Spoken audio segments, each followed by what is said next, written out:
Ministry as a family, living as the salt and light, moral back pressure of truth amidst rebel darkness.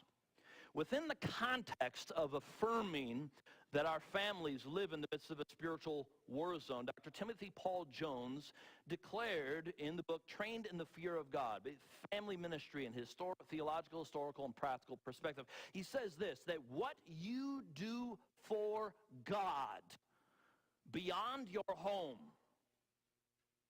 will typically never be greater than what you practice with God within your home.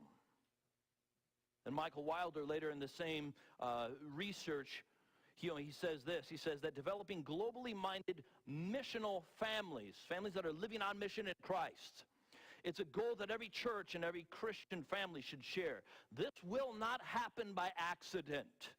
And it is unlikely to happen, he says, unless churches and families work in partnership with one another.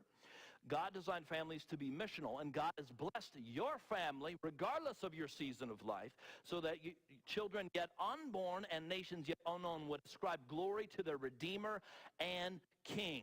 In Grace Family Ministries, one of our advancing dynamics is strengthening church and family as co-champions of the next generation. Church and families are not to be in conflict or in competition with one another, but to be complementary to one another, as the church's responsibility is to equip the saints, Ephesians chapter 4, to do the work of the ministry, and the church and the family's responsibility as a result is to enrich the life and the health and vitality of the church, because the health and vitality of the church is reflective of the home and the family. It's really not that complicated. And so if we really want to impact the nations for the cause of Christ, it must begin right where you and I live, dear ones. But unfortunately, well, it's just the fact of life that you can't give what you don't have.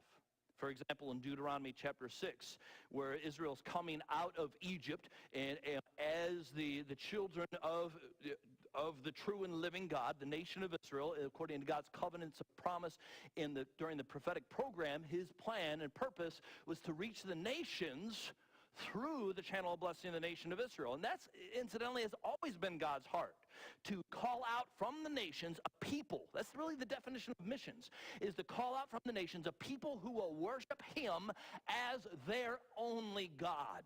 Because, for example, when Moses received the Ten Commandments, and the Lord said, you shall have no other gods before me. What that means is that doesn't, well, I'll tell you what it doesn't mean. It doesn't mean that the Lord is first in line,